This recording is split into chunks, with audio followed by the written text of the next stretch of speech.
What's up, guys? Welcome back to my channel. Death. It's all gonna happen to us, including Hatsune Miku. And that's exactly what the End Vocaloid Opera is all about. Back in 2012, there was a music composer named Keiichiro Shibuya. He made a whole opera featuring Hatsune Miku. And this opera's whole claim to fame is that it was all computer generated, the visuals, the music, no human singers whatsoever. So of course, I had to check this out. And I watched it last night.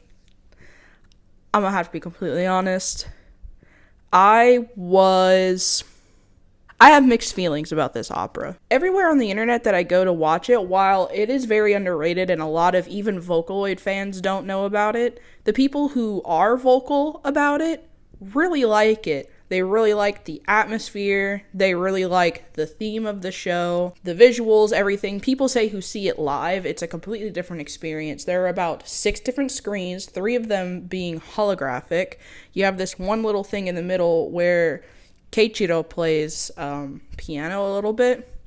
And visually, that's got to be pretty insane. And the sound system itself apparently is pretty immersive. At times, people saying that it sounds like there's whispering going on near your head and whatnot. So, in regards to the equipment, this stuff is pretty insane. And I gotta shout out my boy, Pinocchio P, who's known for some of these songs. He's a well-known producer in the Vocaloid circles. He's the one he didn't write the songs, but he helped tune Miku for the show.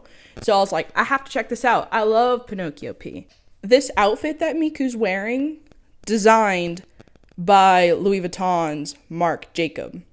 Yeah, Louis Vutton's name is up in this business. I don't know how to pronounce this name. I'm sorry if it's supposed to be like an acronym of some sort, but you spell it YXKX. And if you look up this person's art, it's amazing, stunning. So you'd think the visuals of this would be awesome. And this is where my mixed opinions come in. Visually. Here, I'll show you guys some, and maybe you can tell me what you think.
So while some of the imagery really is stunning, I really like some of it because it's like, I would never see this anywhere else, and it really like captures your attention.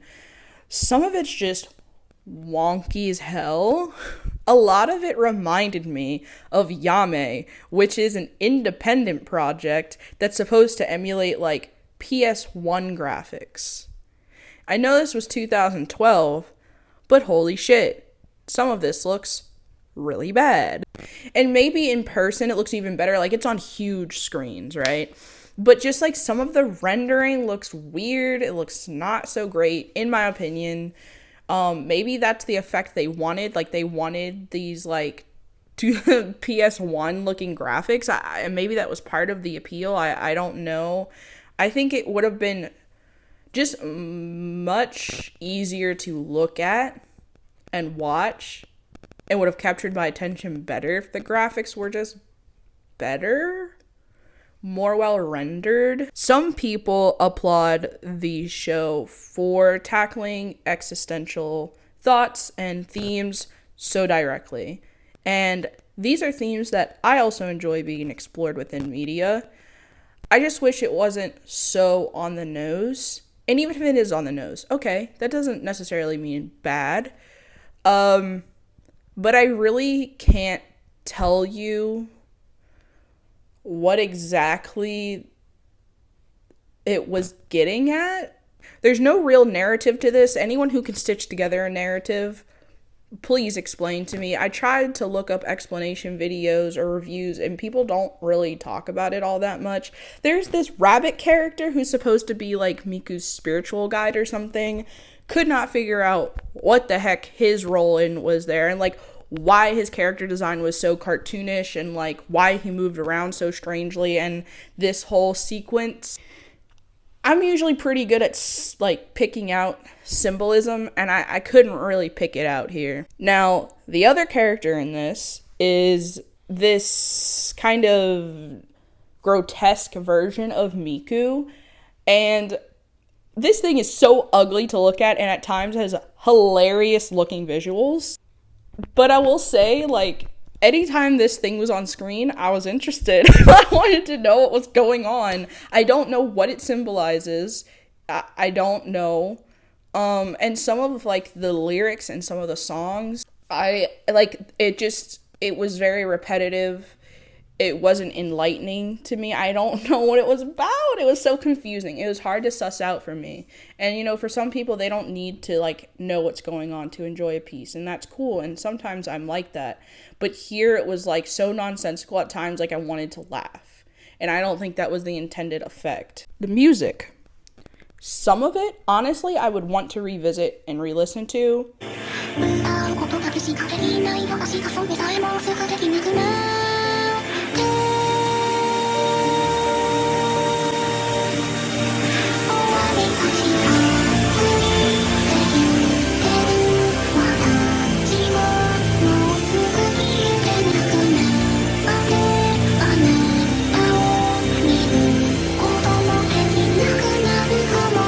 Some of them being towards the end of the opera.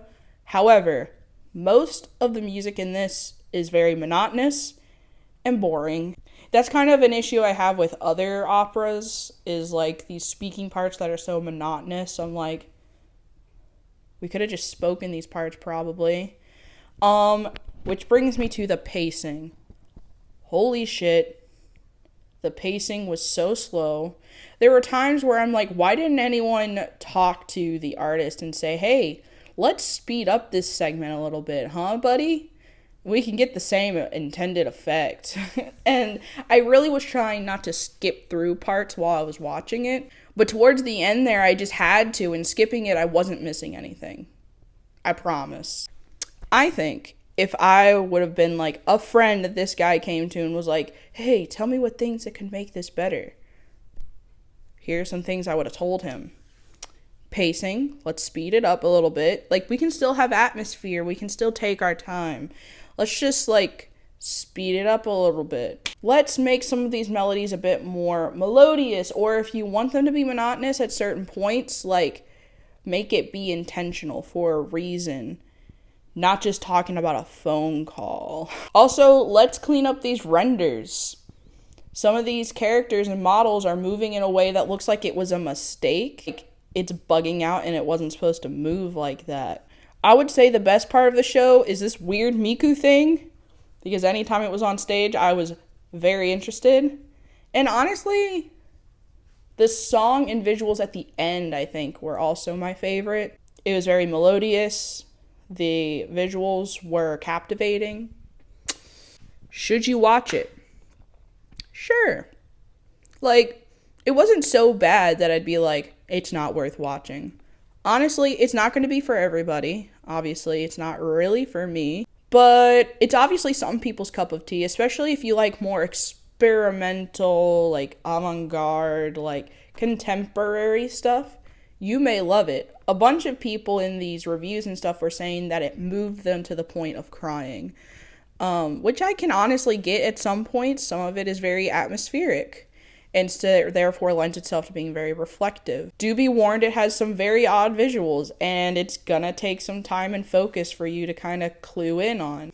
I think it's worth watching because I've never seen anything like it, which may be what a lot of people like about it, and honestly what drew me to it and encouraged me to finish all the way through. I liked a lot of the visuals that happened because I was like, oh, this is really interesting. And then some of it was just like, this is weird and I can't suss out why this is happening. And it wasn't even like to justify like, oh, we want this cool visual. Like, no, why are we going up her nostrils right now? I would give it a 5.5 leeks out of 10 vegetable juices. So I'd love to hear what you guys think in the comments, because obviously this thing has mixed opinions. Maybe I'm missing something, you know, maybe if I sat down and watched it again, you know, maybe I'd get something different out of it. But I feel like if you can't get something out of like the first watch, at least a little bit of something, like maybe you just don't like it. I would love to hear what y'all think. Before I sign off, just for the people who care, I put this at the end of the video. Yeah, I'm in a different place. I'm not dead. During October, my husband and I had to move back in with my father, and I decided to go back to school. So I have not really had time to make videos for fun, but this thing was just so crazy. Like, I wanted to talk about it with you guys, and I miss making videos. It's not something that I make videos as a hobby, and so I'll make videos when I can. I don't consider this channel dead. It's just something I come back to whenever I have time and energy to. I have so many topics I want to talk about, but with school and everything, I just haven't had time. So I promise I'm okay. I'm just in a different place, and my life looks a little bit different than when I first started this channel. But for those of y'all who have stuck around, thank you so much, and I hope you enjoyed this quick little video that I put together. Thanks for watching.